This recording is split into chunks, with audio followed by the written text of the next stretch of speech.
Welcome to the Mets Pod, presented by Tri-State Cadillac. On today's show, it's rumor season. You know we got to talk Tarik Skubal, and if the Mets can really land the ace pitcher. We also have a mailbag challenge where Joe and I try to negotiate multiple potential offseason trades. So subscribe to the Mets Pod at Apple Podcasts, Spotify. You can watch on SMY's YouTube channel or wherever you get your shows.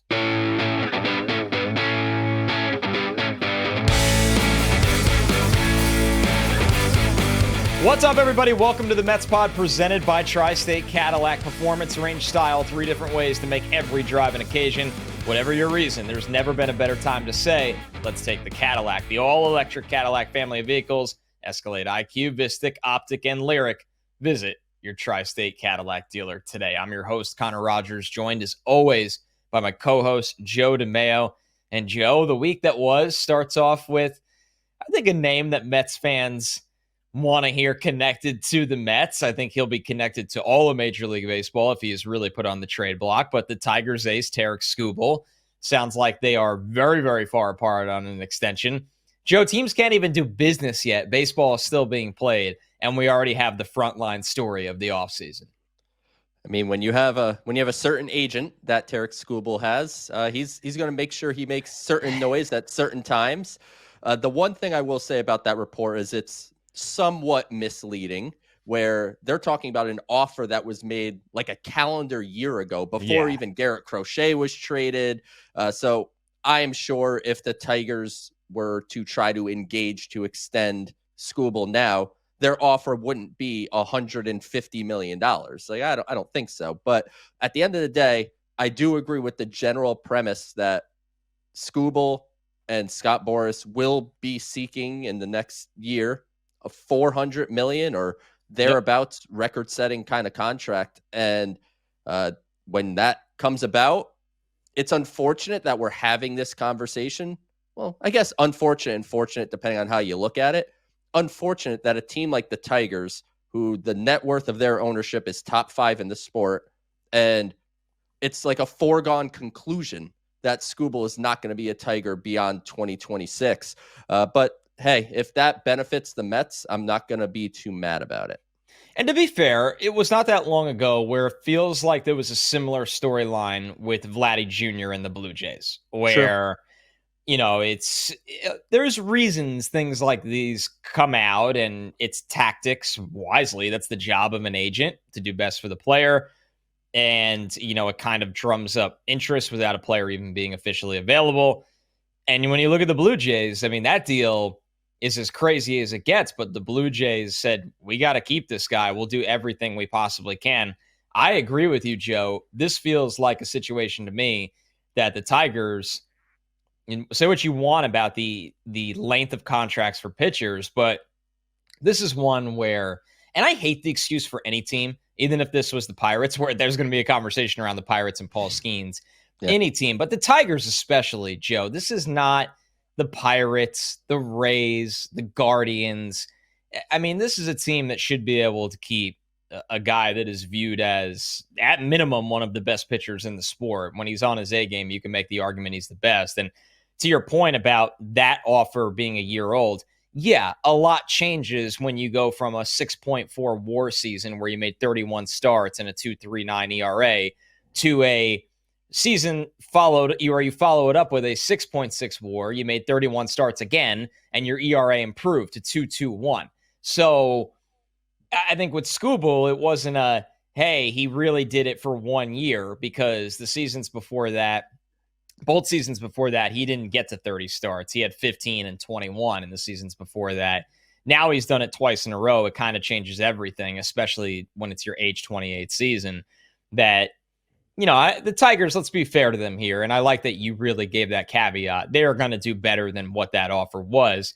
It's just a matter of, because of who his agent is, how far do they want to take this? And I think the problem is that if you're the Tigers, it feels like a situation that it's really hard to just ride out the year, right? Because, you're not that far from being a World Series level contender. There was a time this year where we felt like they were already there. But, man, the value of Skubal for a team this winter compared to the value that'll lower at the trade deadline because he'd be a rental, then compared to where you let him walk and what do you get, a draft pick? I Yeah. mean, Joe, that is like we're at probably like his value is probably like a 9 out of 10 right now. And we're going to do a lot of trade packages today to kind of demonstrate that, not just for Skubal, but for a lot of players. The trade deadline, because he's a rental, but he's such a great player, maybe it's like a 6, maybe. Yeah. And then after the season, it's nothing. You don't get anything. So this is a brutal situation. If he really wants to hit the open market, that we think he might want to for the Tigers. And I agree. It's as much as we love him on the Mets, it also kind of makes you look at the sport and go, man, it's really a shame that these things happen so often the way they do. Connor, anything I say right now can't and won't be used against me in a court of our upcoming mailbag. The reality here, and Corbin Burnes was an example of a high-end pitcher that was traded the year before his free agency, and that return was shockingly light. I think Skubal is going to get more in return than Burnes did, but I think there's a lot of things that have been thrown around. And man, with 1 year of control, as good as he is, it's still 1 year, and he's going to free agency. This isn't a problem. You trade for him and you may be able to convince him to sign with you. There's virtually nothing that you could do to convince. So I think if Skubal is traded, the return will not be nearly as heavy as you might think. Doesn't mean you're getting him for 2 bottom rung prospects. Like, you're going to give up some good stuff, but you're not paying what the quality of pitcher Tarik Skubal is. You're paying for the 1 year of control of a good pitcher. And so like I said, you can't use that against me, not allowed, but that's kind of how I look at it. Well, yeah, I think that, and I'm glad you brought up Burnes. Like, you look at Burnes, that age 28 Milwaukee season, which is the same age as Skubal's season this year, and they trade him with 1 year control left. He made 32 starts. He had a 3.39 ERA, coming off of 2 seasons where he made all of his starts and has sub-3 ERA. But we had this combo a million times on this podcast. Our podcast has been around long enough that we had this exact combo. Corbin Burnes was a guy that his K9 went from 13.3 in 2020 and steadily declined over the years to 9.3 the year before he was traded. With Skubal right now, you're looking at a guy that 11.4 K9 in 2023, 10.7 in 2024, 11.1 in 2025. Like, there's no sign of the wipeout stuff evaporating here. Where with Burnes, great pitcher, but that's a real question when you're acquiring and you're paying that kind of price. So I think it'll be my way too early take on this because it's so early to actually have a take on this. But that's why we do a podcast, right? Like, what's the fun in this? If you're like, I just sit here and not talk about it, like, that's not, you're in the wrong place. So yeah, I think it comes down to, Joe, I think that I'd be a little surprised without the potential of an extension if a team pays the price that the Tigers deem worth it to let this guy go right now. It just, if they were open to extension or you knew the number, okay, then you're going to pay a massive package because then you think he's part of your long-term future. But if it's no, we're not even answering the phone on negotiations, how do you give up 3 to 4 top-end prospects or 2 elite prospects, a MLB player, and a mid-tier prospect, as good as Skubal is, knowing that there is a world where someone gets crazy and then you have to let them walk? It's just, especially with all the injuries to pitchers. I don't know, Joe. It's not, this is a very difficult one to dissect, I think. I don't envy Scott Harris this over the next calendar year, and that's the president of baseball operations for the Tigers, because I'm sure if it was totally his call, he would sign Tarik Skubal tomorrow and keep him long-term, and it wouldn't be a problem. But you have an agent, you have ownership, you have all these factors. And honestly, the worst possible outcome in my eyes is the Tigers just hang on to him and get 1 draft pick after. So that would be for the 2027 draft, and it would be after like the 2nd round. Like, you're not getting, a top 5 pick. You're getting like a top 50 pick. And yeah, it's just, to me, it feels like a situation that the Tigers need to decide this offseason, not just, hey, we're going to run this team mostly back and we need Skubal to try to win. If they're not going to do other aggressive things to surround Skubal with the necessary talent to take that next step to be a World Series contender, I think you have to trade him. Like, you're not just keeping him to make the ALDS again. Like, that doesn't make a whole lot of sense to me. So it's a tough spot, but if they're not going to add really good, other guys in the rotation or add to the offense, then you might as well get good prospects now, bite the bad PR for a few months, and then you build around Max Clark and Kevin McGonigal. And those are two top 5, top 10 prospects in baseball that they have. And then whatever you do get for Skubal. Yeah, no, I totally agree with you and think that it's not a situation that any of us would want to be sitting in if an extension is just not on the table. If he's sitting there and saying, I won't sign for less than $400 million, and the Tigers feel like they can't allocate that to a player, that's not on the baseball people's plate. That's an owner decision to not allocate that kind of money. And Mets fans are smart enough and experienced enough to know this by now. A deal like Juan Soto is a Steve Cohen deal. Max Scherzer, Justin Verlander. But then there's deals that David Stearns obviously is the front man on. And the Mets are really lucky. Mets fans are really lucky that they're in a situation where those kind of walls don't seem to exist when the Mets really want a player. But for a lot of Major League Baseball, not all, but a lot of Major League Baseball, they do draw the line in the sand. Let's get back to this in just a moment because we have a really interesting exercise we're going to do today involving different trades for top-level pitchers. This was a mailbag challenge we got. We'll get to it in just a second. I don't want to forget, though, Joe, the Mets have made some hires since we were last on. Kai Correa being their bench coach, coming over from San Francisco, and he was also on Cleveland's staff as well, I believe. Was there any hire besides this that stuck out to you? And is there anything that specifically stands out to you with the hire of Correa as the Mets fill out a lot of new spots on the staff? Well, so far, the Mets have only made 2 moves, and Kai Correa, as you mentioned. And I'm going to tell you this, Connor. It's been a few years now. I am fully accustomed to the fact that players are all going to be younger than me. And now there's a coach that is younger, and that is hitting me just a little bit differently. He's just a few months younger than me, but Correa is a touch younger. This is a incredibly smart, this is a guy, when he was the bench coach for Gabe Kapler in San Francisco, he was often talked about as a future manager. So I don't think that's, off the table for his future, but he thrives in the analytics side of things. And most importantly, defense. He is a big defense guy, and I think that is probably one of the reasons the Mets wanted him. One, get younger blood. Even John Gibbons said it when he departed the organization. He was like, I think it's time for some younger blood in that position. And boy, they went with the younger blood. And then on the hitting side, Jeff Albert is being hired as what is called the director of Major League Hitting. And I don't know if anybody else has this role. I am looking at this as Jeff Albert is the main hitting coach, and they're going to put another guy or two with him to help supplement that group. And I know there's a lot of people upset about that thought because of all the quotes from Eric Chavez and everything about having the 2 hitting coaches. I did a study the day the Mets announced Albert and, talking about that. 29 of 30 teams in 2025 had at least 2 hitting coaches on staff, and 16 of them had 3. So this is just where the game is at. It's no longer you just hire a hitting coach and he runs hitting. It's now divvied up responsibilities.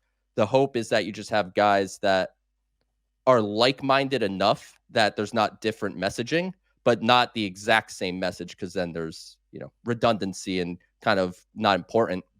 But Albert comes from the Mets system, Connor. Right.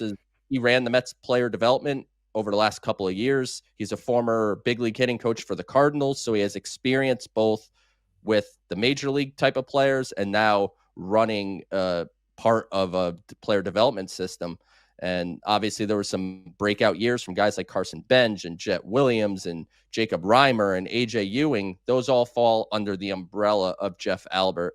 So excited that he's getting this opportunity. but I definitely find it funny just looking at the title. I've never heard of a director of, but you know how it is in sports. You do titles for various reasons, and the Mets still have more things to fill out in their staff.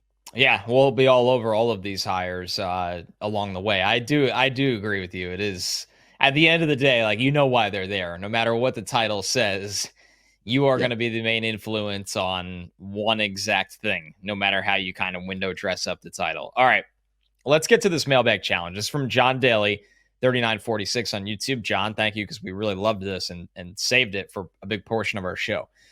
Connor, can you be the Mets and Joe be the opposing team?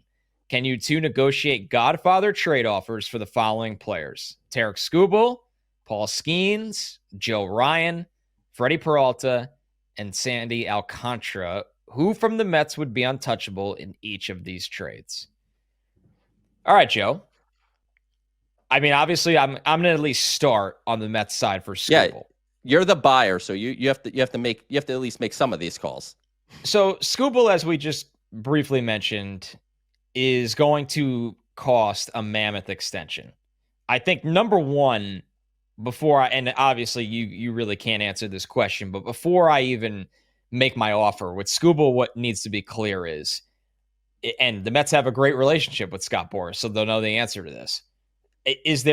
Are you open to talking about an extension, or is your number one goal to see the open market? Because that totally changes, Joe, my offer. If this is a Francisco Lindor level situation where we are going to trade for you and feel optimistic about getting an extension done, I think number one, the combo has to start with one of the big arms. On the Mets side, for me, Nolan McLean is off the table. And I'm going to make every team clear of that besides Paul Skenes and the Pirates. I will include Nolan McLean in a trade for Paul Skenes, but we're not there yet. But in this one, even for Skubal, it's got to be Joe. I would call and say, pick one of Tong and Sproat. I would say Jet Williams is in this offer from me.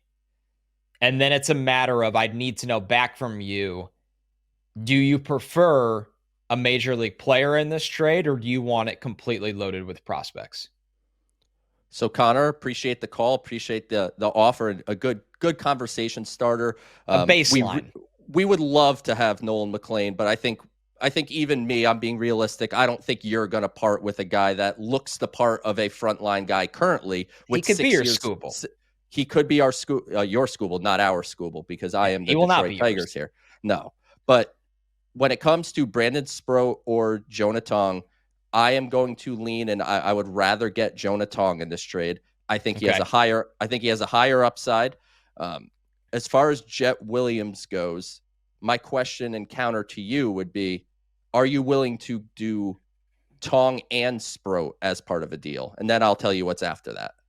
So I would include Tong and Sproat in this deal if that plus Jet is the third piece, and then the trade I'd have to slam the door. Like, there's no Carson Bench, there's no Clifford, there's no lower level prospects. And even at that point, Joe, I'm only, and this is out of your hands, I'll have to talk to the agent before we execute this trade.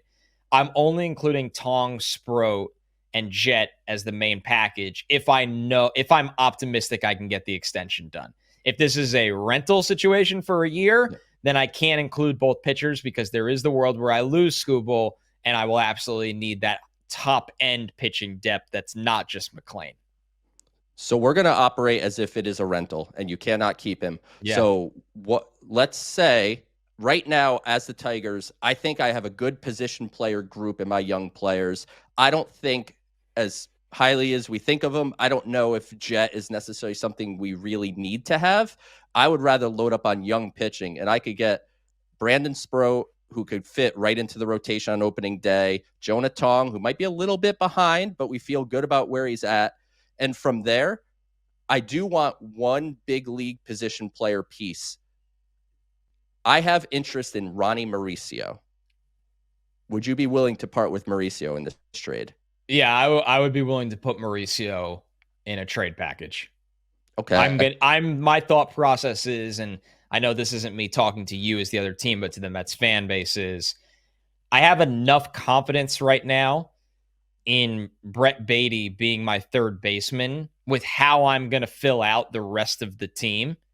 And you said Jet Williams is now out of this trade. So Jet Williams is my future second baseman. So now I don't want to pretend that Ronnie's blocked forever, but the reality is Jet is going to be my second baseman. Beatty's going to be my third baseman. If one of those two completely bottoms out, I'll go solve that position, but I'm willing to include Mauricio in this deal the way it's structured. And then we'll close it out. If you give me Jonathan Santucci, you get Tarik Skubal. See, that's where, and I know it sounds crazy to draw the line in the sand on this trade, but if I know that Skubal's hitting the market and I just included Tong and Sproat by taking out Jet, I don't think I could trade Santucci because Santucci is the next guy. I guess it depends on whose list you follow, Joe, but I mean, I hope we're following mine. Let's follow mine. That seems like a good idea. I think that's pretty fair. So Santucci's right at the top there. This is a lot of pitching going back. But you are somehow, which I don't know how realistic this part is, you're somehow managing to keep probably the top 3 prospects in the system because McLean's still technically a prospect. That's fair. I think we're pretty close here because McLean's the best of the 3 pitching prospects, and I got him out of the trade, and we didn't even have to barter back over that. Keeping Jet Williams and Benj actually opens up my flexibility now on how much I have to invest in the position players in the offseason, because my thought process is, at least by June, I think Benj and Jet Williams are going to be a part of this team. We're going to see where Benj actually sticks in the outfield, and Jet I feel pretty good about at second base. So now I can kind of invest in depth pitching to an extent, even after trading for Skubal, because I like my position players, depending on how negotiations go with Pete. And if you fill him with, if you get him back, if you get Naylor, I think this is the right trade. It took me a little bit with Santucci, but it seems like a lot of pitching, but you're getting Tarik Skubal in this trade. Your front line of the rotation is now Nolan McLean and Skubal in this deal. And you kept your 2 best position player prospects. So, and at the end of the day, Steve Cohen is my boss.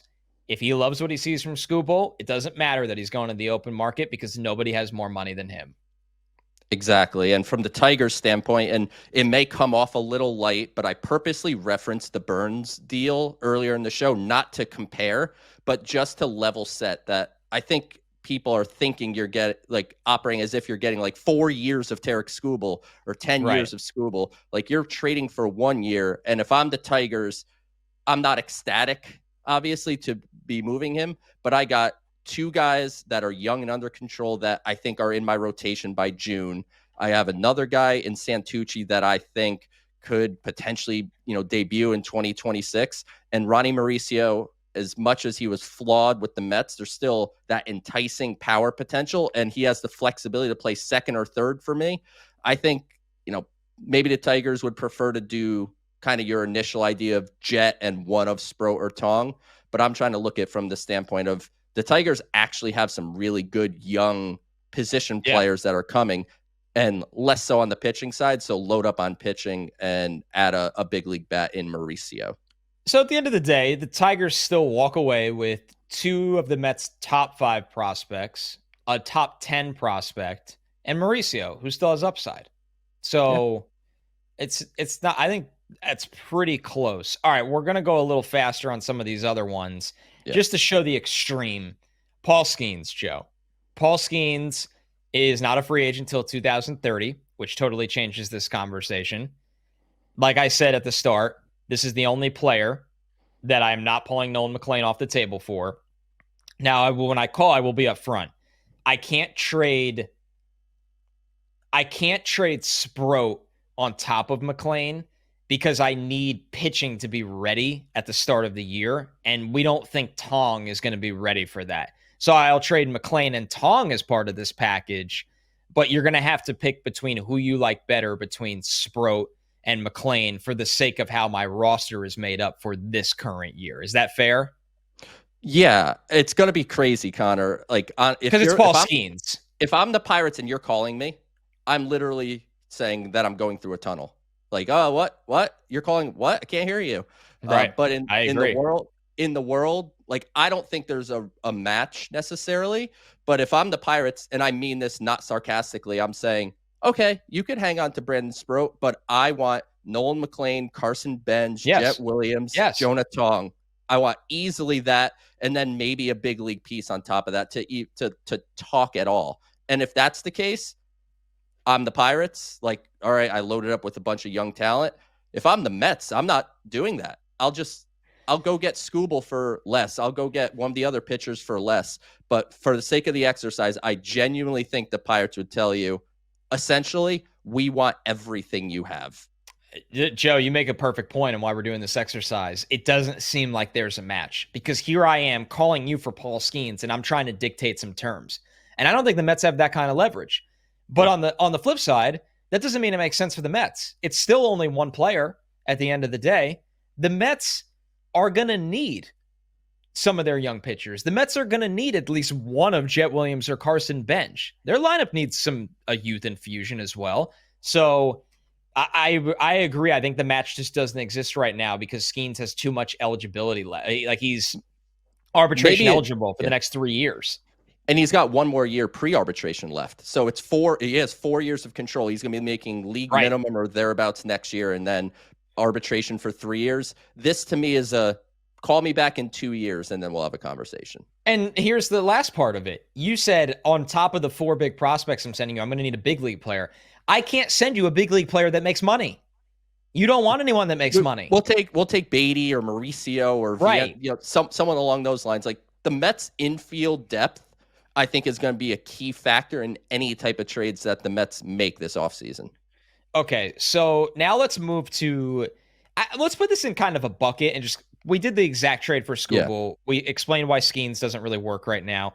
Joe Ryan, Freddy Peralta, and Sandy Alcantara. Let's just kind of let's start with Joe Ryan real quick. He is kind of interesting in a sense that he's been really good now for a couple of years. It's one of those guys that it never felt like it made a ton of sense for the Twins to trade him, although they really blew it up at the deadline. He has team control until 2028. So this one, to me, you probably have to – the package isn't going to be – he's not as good as Skubal, but it still feels like, Joe, you're sending one of the 3 pitchers, and it's not McLean. Like one or Sproat or Tong has to be in the deal. I'm thinking from the Minnesota standpoint, when they made the trade to send Duran to the Phillies, they purposely targeted Mick Abel. And Brandon Sproat, Mick Abel, maybe similar type of pitchers. If I am running Minnesota and I'm talking about Joe Ryan, as you said, it's 2 years of control, estimating $5.8 million in 2026, and then one more year of arbitration after that. He's not a true ace. Like he's more of your number 2-ish type of starter, but has some potential. I think something along the lines of Spro plus Vientos plus someone like AJ Ewing or Jacob Reimer. So you're talking one of the pitchers plus a big league guy like Vientos, who I think could maybe play first base for Minnesota. And then one of your like back half of the top 10 interesting hitters that had big years in either Reimer or Ewing. And honestly, with the 2 years of control, that may or may not even be enough, but that's kind of, I think, a ballpark to look at. So Freddy Peralta, do you think he costs more or less than Joe Ryan because he only he's a rental. He has 1 year left. He's a free agent in 2026, but we know Peralta is a better pitcher than Joe Ryan when he's on. Like that, we can kind of confidently say, but he doesn't have the 2 years of team control left. I think Peralta, you're starting with one of Tong or Sproat. Do you think it takes me calling you? I'm not offering Benj or Jet in this deal. I'm not. Yeah. Would you hang up the phone on that?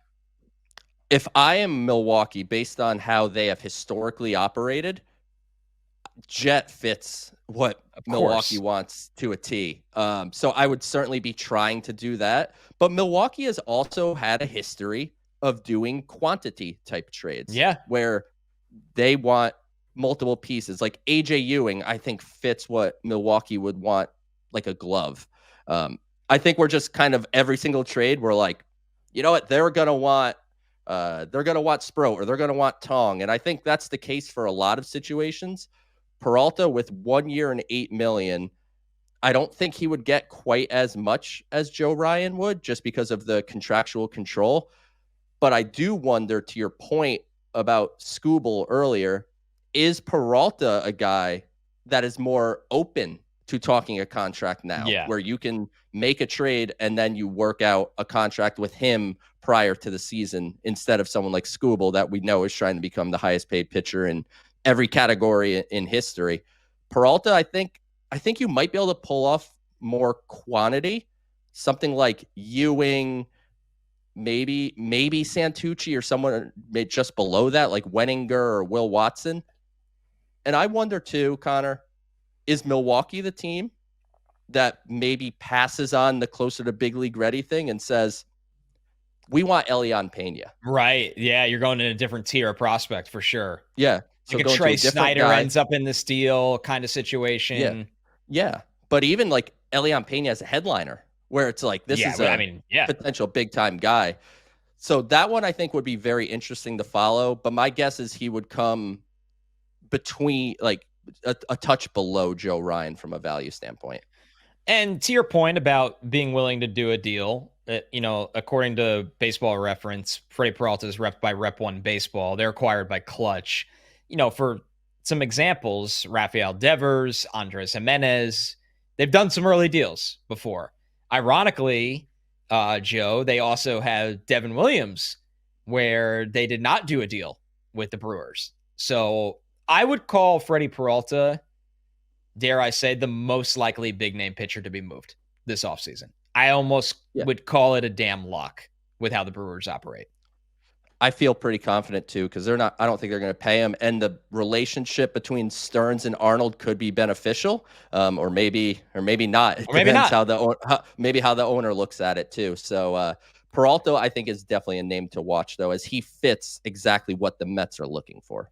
All right, Sandy Alcantara, Joe. This one, there was a little buzz around this at the deadline. He ultimately doesn't get moved. There's a division tax here, which, when you have options, I love the pitcher, the player, highly competitive, always brings it against the Mets. It's just one of those things, Joe, where you wonder, do you pay the division tax when you have other options? I'll tell you this, Connor. When David Stearns referenced at his end of season press conference, and they asked about trading for starters, and he said the price would have made fans even more upset. From things that I have heard, Sandy Alcantara would have been the name that would have upset fans with what Miami was looking for. But if I'm running the Marlins and I'm coming to you, Jonah Tong fits the organizational structure that I'm trying to build, like an absolute that's glove. the guy. So I think I would want Jonah Tong, I would want AJ Ewing, and then I would want somebody in the teens like a Will Watson that I think I can make more of. And I think that's a good starting point, because the Marlins are heading obviously in an incredibly analytical based direction under Peter Bendix, pulling, guys from the Rays and all the things that they're doing from a tech standpoint. Miami's heavily shading that way. So I think they would prefer Tong over somebody like Sproat. And I would counter to you, I'm okay putting Tong in this deal for Alcantara, but I would like to find a way to keep Ewing and make them pick two players outside the top 10. With the Mets, I want all of the athleticism we could possibly have in this system for the outfield, and keeping Benj and Ewing. Obviously, if Ewing has to go in a higher profile deal, but I would like to not have to move him to the Marlins when I'm already giving you one of my big three pitching prospects in return for a guy that I think, admittedly, Mets fans have a little bias towards because he's great against them. Sandy's had some really bad blowups for long stretches the last 2 years. So you're betting on a season-long bounce back. You're not getting a slam dunk like the other guys were. So for me, Joe, it would be Tong and then pick two other prospects outside of the top 10. Honestly, Connor, I don't know if that would end up cutting it. I think they might get more, but maybe Sandy Alcantara is just not the guy that you think the Mets should be heavily Yeah. focused on. And if that's the case, then you move on and you find a deal for Peralta or Ryan, or in all Mets fans' dreams, or most Mets fans' dreams, Tarik Skubal ends up with the New York Mets for 2026. You're listening to the Mets Pod presented by Tri-State Cadillac. Subscribe to the Mets Pod at Apple Podcasts, Spotify. You can watch every episode on SNY's YouTube channel or wherever you get your podcasts. All right, Joe, kind of an abbreviated version of Down on the Farm, because in the Arizona Fall League, not a lot for the Mets, but Nick Morabito and Chris Suero in the Arizona Fall League this year. Usually it feels like a higher volume than this. So the Mets have a handful of guys that are there, but it's a couple guys that spent time injured this year, and a couple relievers. So they didn't send their highest profile prospects this year, just the way it worked out.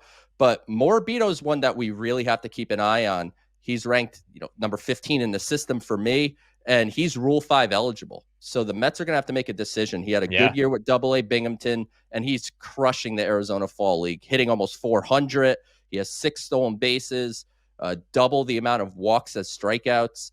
He profiles, honestly, not too dissimilar in a way to Jake Mangum, who was with the Mets and now is with Tampa. Like, he's that fourth outfielder, kind of like maybe low end ish, starting guy, but he can handle center field. He could play the corners as well. To me, I think Morabito's the main name to watch when it comes to adding to the Rule 5, adding to the 40-man roster to avoid the Rule 5 this offseason. And I would advise that the Mets probably look to add him just to protect themselves.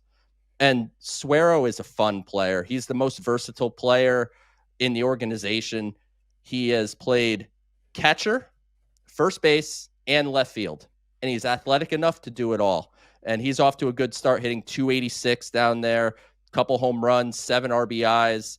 So it's been a good showing for a couple of the, outside the top 10, inside, like clearly inside the top 20. And, maybe these are names that teams are looking at, that we're talking about trading for a starting pitcher or trading for bullpen help or a center fielder, whatever you want to do. Maybe Morabito and Suero are names that teams are eyeing, and having a good Arizona Fall League, I think, only helps increase their value. And Joe, you bring up the comp of Mangum to Morabito.